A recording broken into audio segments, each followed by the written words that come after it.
سیدہ سیدہ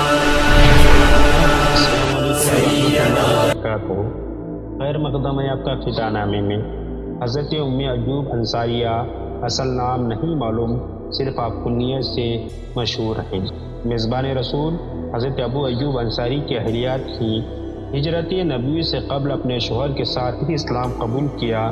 سرکار دو عالم صلی اللہ علیہ وسلم مدینہ شریف تشریف لائے تو 7 ماہ تک حضرت ابو ایوب انصاری کے گھر میں قیام فرمایا۔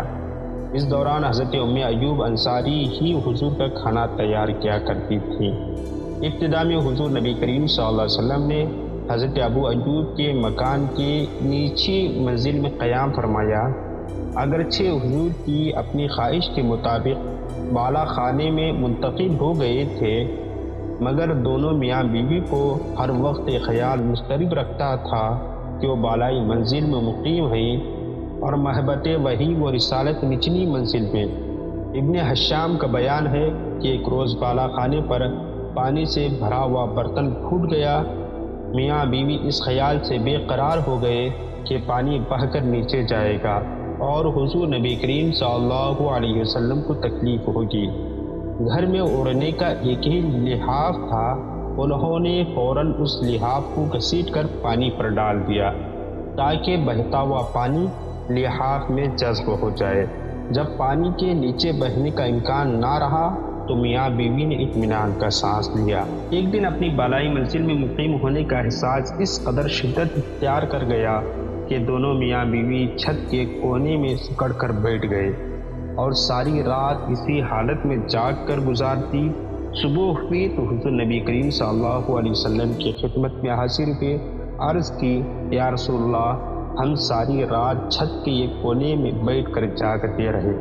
حضور نبی کریم صلی اللہ علیہ وسلم نے سبب دریافت فرمایا تو عرض کیا، ہمارے ماں باپ آپ پر قربان، ہر لحظہ ایک خیال سوہانے روح رہتا ہے کہ آپ زیری منزل میں تشریف فرما ہوتے ہیں اور ہم بالا خانے میں مقیم ہیں۔ یا رسول اللہ، آپ بالا خانے پر تشریف لے چلیے۔ حضور سرور کائنات صلی اللہ علیہ وسلم کے غلاموں کے لیے آپ کے قدموں کے نیچے رہنا ہی باعث سعادت ہے۔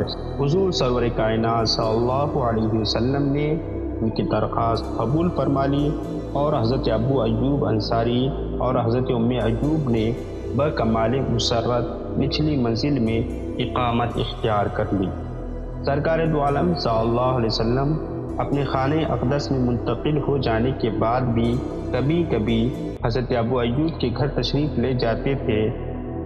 دونوں میاں بیوی حضور سرور کائنات صلی اللہ علیہ وسلم کا مرتبہ خیر مقدم کرتے تھے اور جو کچھ میسر ہوتا حضور کی خدمت میں پیش کرتے تھے۔ ایک دن حضور نبی کریم صلی اللہ علیہ وسلم بھوک کی حالت میں خانہ اقدس سے باہر نکلے۔ راستے میں حضرت ابو بکر اور حضرت عمر فاروق مل گئے۔ سرکار دو عالم صلی اللہ علیہ وسلم ان دونوں کو ساتھ لے کر حضرت ابو ایوب کے گھر رونق افروز ہوئے۔ اس وقت حضرت ابو ایوب اپنے مکان سے متصل کھجوروں کے باغ میں تھے اور گھر میں کھانے کی کوئی چیز موجود نہ تھی۔ حضرت ام ایوب نے حضور سرور کائنات صلی اللہ علیہ وسلم کو اہلاً سہلاً کہا اور حضور نبی رحمت نے پوچھا، ابو ایوب کہاں ہیں؟ حضرت ابو ایوب نے حضور کی آواز سنی تو کھجوروں کا ایک گچھا توڑ کر دوڑے ہوئے گھر آئے اور ایک گچھا مہمانان عزیز کی خدمت میں پیش کیا۔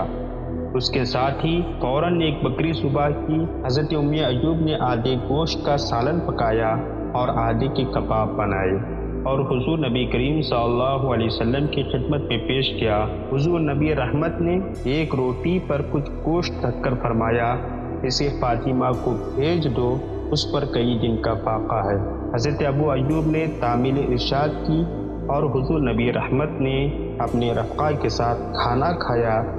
قیاس یہ ہے کہ حضرت ام ایوب نے کئی موقعوں پر بھی اسی طرح حضور نبی رحمت کی خدمت کی ہوگی۔ حضرت ام ایوب سے چند احادیث بھی مروی ہیں۔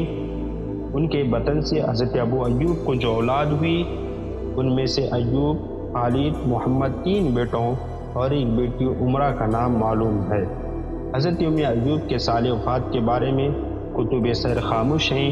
اگر آپ کو پتہ ہے تو آپ ہمیں کمنٹ باکس میں ضرور فرمائیں۔ السلام علیکم۔